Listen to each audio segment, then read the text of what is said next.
नमस्कार मित्रों। आज का जो टॉपिक है ये भारतीय अर्थव्यवस्था खंड के एक महत्वपूर्ण टॉपिक में से है। यहाँ से लगातार क्वेश्चन पूछा जाता है। क्वेश्चन दो तरह के हैं, एक जो बेसिक्स से रिलेटेड है, दूसरे जो करंट अफेयर से रिलेटेड है। यहाँ पे मैंने बेसिक्स के जो क्वेश्चन हैं उनको कवर करने की कोशिश की है, क्योंकि करंट अफेयर से रिलेटेड बहुत सारे वीडियो आपको मिल जाते हैं और आप उनको इससे जोड़ सकते हैं। पर जब तक आपकी बेसिक पर अच्छी समझ नहीं होगी तब तक आप किसी भी क्वेश्चन को ठीक तरह से टैकल नहीं कर सकते। आप रट करके तो क्वेश्चन कर सकते हैं, लेकिन यूपी एससी में या यूपी पीसीएस में या other state civil services exam में ज़्यादातर जो क्वेश्चंस पूछे जाते हैं उनकी प्रकृति ऐसी नहीं होती है कि उन्हें आप रटें। इसी प्रकार आजकल ज़्यादातर जो कॉम्पिटिटिव एग्ज़ाम है वहाँ पर जो क्वेश्चन पूछे जाते हैं वो ऐसे होते हैं जो आपकी बेसिक्स पे रिलेटेड होते हैं। तो यहाँ पर आपको जिस टॉपिक की बेसिक्स पे हम लोग चर्चा करेंगे, ये टॉपिक है हमारा अनएम्प्लॉयमेंट एंड एम्प्लॉयमेंट पॉलिसी, बेरोजगारी और रोजगार नीति से संबंधित। जैसा कि आप जानते हैं कि बेरोजगारी और रोजगार नीति एक बहुत ही महत्वपूर्ण विषय है। तो सबसे पहले हम देखते हैं कि क्या होती है बेरोजगारी। बेरोजगारी की जो सामान्य परिभाषा दी जाती है वो ये दी जाती है कि अगर देश में कार्य करने वाली जनशक्ति है किंतु लोगों को प्रचलित मजदूरी पे काम नहीं मिल रहा है तो उसको कहते हैं बेरोजगारी। यानी अगर आप बेरोजगारी को डिफाइन करेंगे तो वहाँ पर जनशक्ति है, लोग काम करना चाहते हैं लेकिन लोगों को रोजगार नहीं मिल रहा है, तो ये कहलाएगी बेरोजगारी। तो बेरोजगारी जो है ये एक बहुत ही सामान्य सा लक्षण है किसी भी अर्थव्यवस्था का, और विकसित और विकासशील अर्थव्यवस्थाएं सब में ये लक्षण पाया जाता है। यद्यपि इसका आप देखेंगे कि इसका नेचर थोड़ा चेंज होता है। ऐच्छिक बेरोजगारी क्या होती है? Voluntary employments. ऐच्छिक बेरोजगारी ऐसा व्यक्ति जो बाजार में प्रचलित मजदूरी दर पर काम करने को तैयार नहीं है। कि मान लीजिए कि मैं एक ग्रेजुएट व्यक्ति हूँ और मैं काम करने के लिए जा रहा हूँ, लेकिन मुझे जो काम मिल रहा है वो जो जितना मुझे मिलना चाहिए पारिश्रमिक उसके अनुरूप नहीं मिल रहा, तो मैं वो काम नहीं करता हूँ। जैसे कि मान लीजिए आप यूपीएससी की तैयारी कर रहे हैं और आपको कोई प्राइवेट जॉब मिल रही है लेकिन आप उसको नहीं कर रहे हैं और उसको छोड़ करके आप यूपीएससी की तैयारी कर रहे हैं, तो ऐसे में आप ऐच्छिक बेरोजगार हैं, क्योंकि जो बाजार में प्रचलित मजदूरी दर है उस पर आप काम करने को तैयार नहीं रहे हैं। Life is too short to not love your job. ये कोटेशन जो है मुझे मिली एक बहुत अच्छी, कि लाइफ इतनी ज़्यादा शार्ट है to not love your job, कि आप अपने जॉब को लव करें ये ज़रूरी नहीं है। तो ये मुख्यतः ये बताता है कि ये जो जॉब को लव करने वाली जो हैबिट्स है, इससे बेटर है कि आप जो है बेहतर जॉब को, जो आपकी जिस जॉब को आप चाहते हैं आप उस जॉब में जाएं। लेकिन होता क्या है व्यवहार में कि जब हम आंकड़े निकालते हैं तो जो व्यक्ति 18 साल की आयु पूरा कर चुका है और जो व्यक्ति 35 वर्ष तक की आयु सीमा के भीतर है, अगर वो रोजगार में नहीं है तो हम उसे आंकड़ों में बेरोजगार दर्शाएंगे। तो ये जो ऐच्छिक बेरोजगारी होती है ये ऐसे ही लोगों की है जो अपने मनमाफिक जॉब तलाश रहे हैं और उन्हें उससे कम अच्छी जॉब मिल सकती है, लेकिन वो कम अच्छी जॉब इसलिए नहीं कर रहे हैं क्योंकि उन्हें अपनी मनमाफिक जॉब करनी है। अनैच्छिक बेरोजगारी इनवॉलंटरी अनएम्प्लॉयमेंट कहते हैं, इसको ओपन अनएम्प्लॉयमेंट भी कहते हैं। अनैच्छिक बेरोजगारी क्या होती है? व्यक्ति जो है वो बाजार में प्रचलित मजदूरी दर पर काम करने को तैयार है लेकिन फिर भी उसे काम नहीं मिल रहा है, तो उसे अनैच्छिक बेरोजगार कहेंगे। आदमी काम करना भी चाहता है लेकिन उसे काम नहीं मिल रहा है। अभी आपने देखा कोविड के दौरान बहुत बड़ी संख्या में लोग जो है अपना ट्रेडिशनल जॉब छोड़ करके अपने गाँव में, अपने लोकल विलेजेस में लौट आए। तो ऐसे में क्या है कि बहुत सारे लोग हैं जो बाज़ार में जो प्रचलित मजदूरी दर है उस पर काम करना चाहते हैं, लेकिन बाज़ार की क्षमता इतनी नहीं है कि सबको जॉब दे सके। तो ये जो बेरोजगारी है ये अनैच्छिक बेरोजगारी कहलाती है। अगर आप देखें इंडियाज़ अनएम्प्लॉयमेंट जो है वो रेट 2017-18 में 6.1% है। जो ग्रामीण क्षेत्र है उसमें 5.3% लोग जो है वो बेरोजगार हैं और नगरीय क्षेत्र में 7.8% जो है वो बेरोजगार है। तो लोग जो है आप देख सकते हैं इस चित्र में कि लोग जो है अपना सूटकेस लिए और अपनी फाइल लिए जो है जॉब के लिए लाइन में लगे हुए हैं। तो ये जो है काफ़ी हमारे वहाँ ज़्यादा है जो अनएम्प्लॉयमेंट रेट। तो ये जो है ये इनवॉलंटरी अनएम्प्लॉयमेंट कहलाता है, अनैच्छिक बेरोजगारी।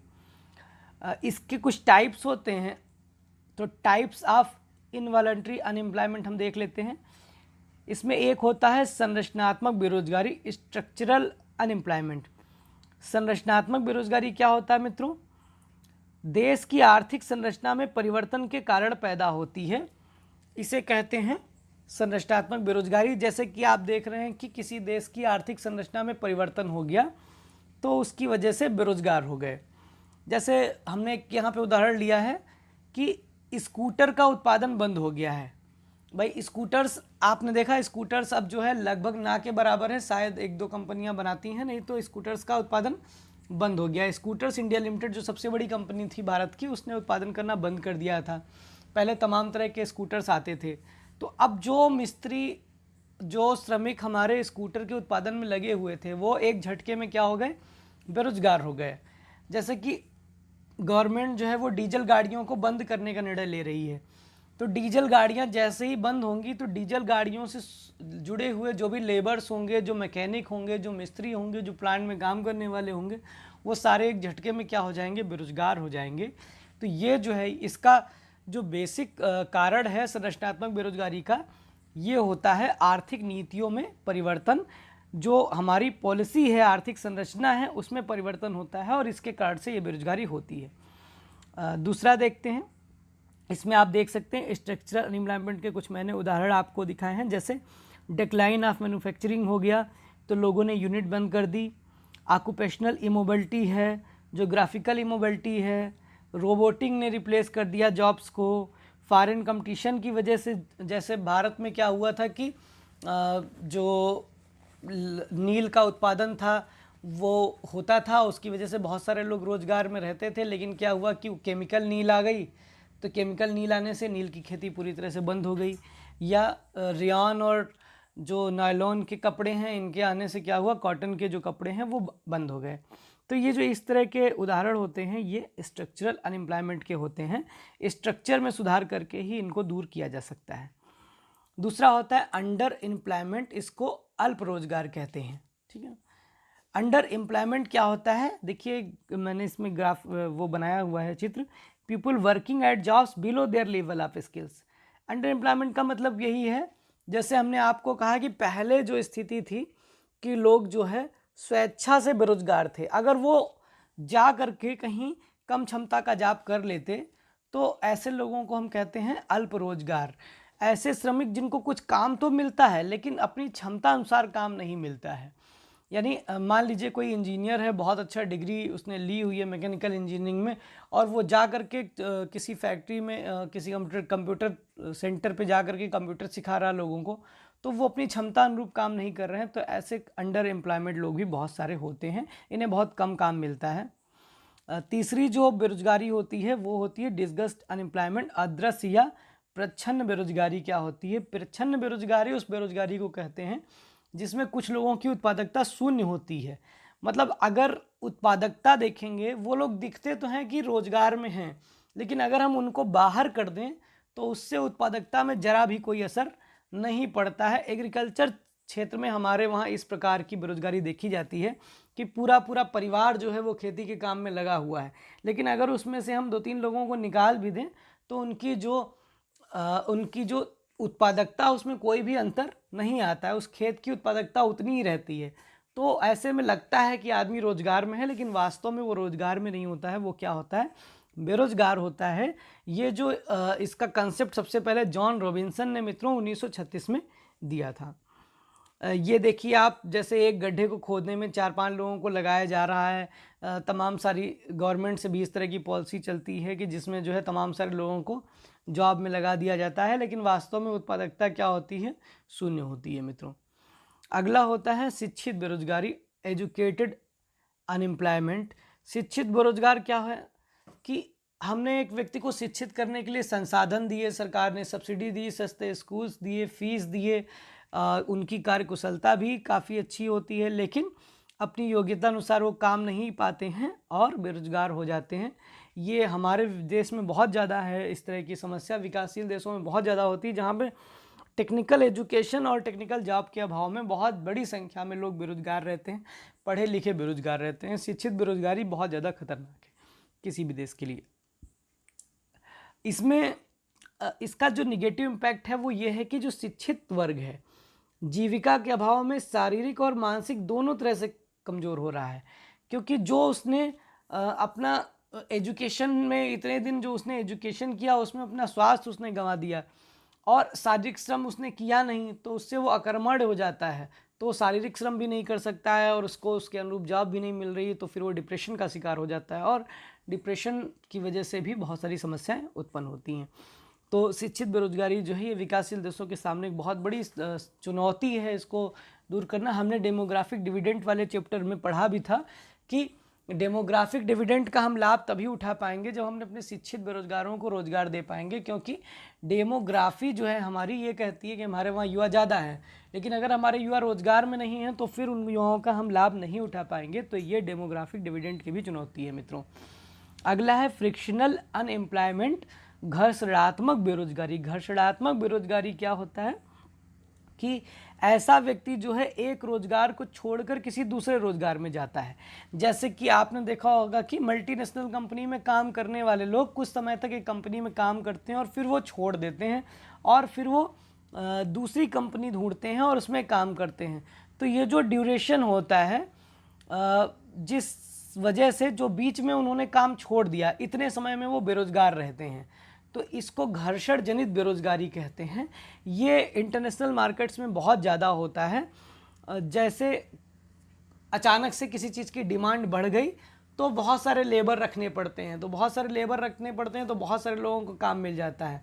फिर मंदी आ जाती है, तो मंदी के बाद क्या होता है, लोगों की छटनी करनी पड़ती है। छटनी के बाद जो लोग बहुत ज़्यादा कार्यकुशल होते हैं वो तो रख लिए जाते हैं, जिनकी कार्यकुशलता औसत दर्जे की होती है उन्हें उठा करके बाहर कर दिया जाता है। तो ऐसे समय में वो आदमी दूसरी जॉब तलाशता है, कई बार वो पूरी तरह से बेरोजगार हो जाता है। तो इसको हम फ्रिक्शनल बेरोजगारी कहते हैं मित्रों। आप देख सकते हैं ओल्ड जॉब थी, ओल्ड जॉब में वो जो है काम कर रहा था, लेकिन उसके बाद उसने क्या किया कि या तो उसे निकाल दिया गया या उसने खुद छोड़ दिया बेहतर जॉब के लिए, अपॉर्चुनिटी के लिए। अब वो क्या है कि भटक रहा है, उसे न्यू जॉब अभी नहीं मिली है। तो ये जो इस ड्यूरेशन में ओल्ड जॉब से न्यू जॉब के बीच की ड्यूरेशन है, इसमें फ्रिक्शनल अनएम्प्लॉयमेंट है, इसे कहते हैं।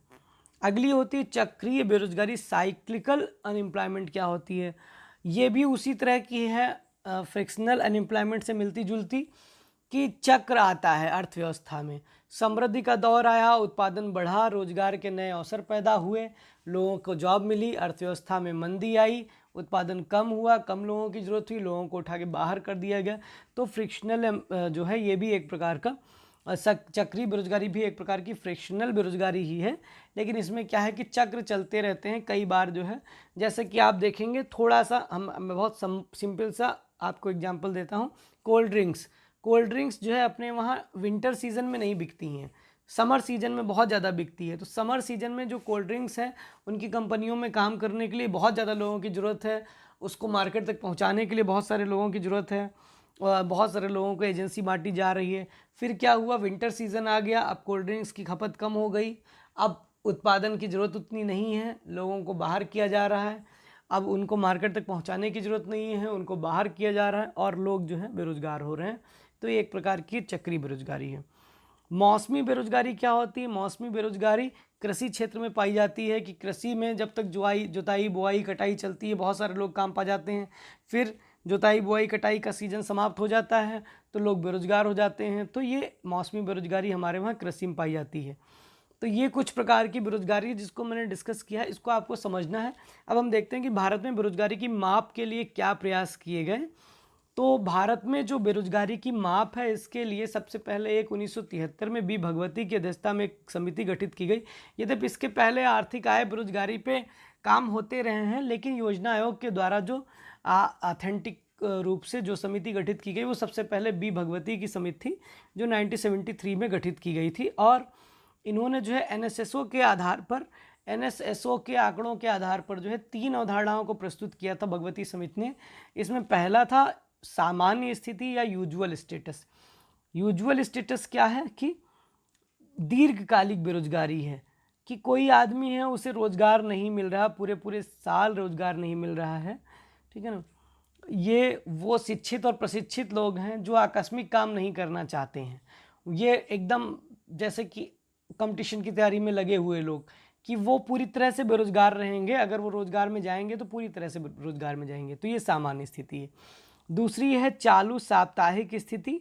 तो इसमें उन बेरोजगारों को शामिल किया जाता है जिन्हें सर्वेक्षण सप्ताह, जो सर्वेक्षण सप्ताह है उसके अंतर्गत 1 घंटे भी कार्य नहीं मिलता है, तो उन्हें हम साप्ताहिक बेरोजगार कहते हैं। सर्वेक्षण सप्ताह ऐसा नहीं है कि उन्हें जो है लगातार काम नहीं मिलता है, लेकिन सर्वेक्षण सप्ताह में उनको 1 घंटे भी काम नहीं मिलता है, उनको चालू साप्ताहिक करंट वीकली कहते हैं। ये काम करना चाहते हैं लेकिन इन्हें काम नहीं मिलता है।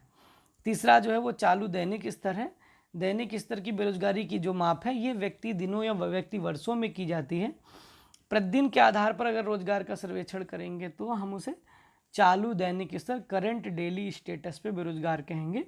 ये बहुत ज़्यादा महत्वपूर्ण है कि ये जो है ऐसे लोग हैं कि सप्ताह में कुछ दिन तो ये रोजगार युक्त रहते हैं, लेकिन शेष दिनों में कार्य जो है अगर हम देखें तो डेली जो है इनको रोजगार नहीं मिलता, यानी इनको डेली रोजगार की तलाश में निकलना पड़ता है। आपको ऐसे लोग बहुत सारी जगहों पर दिख जाएंगे, बड़े बड़े नगरों के चौराहों पर ऐसे आपको लोग दिख जाएंगे। अल्लाहपुर में लेबर चौराहा, इलाहाबाद में आपने देखा होगा, वहाँ पर बहुत सारे लेबर खड़े रहते हैं। उन्हें किसी दिन काम मिल जाता है, किसी दिन नहीं मिलता है।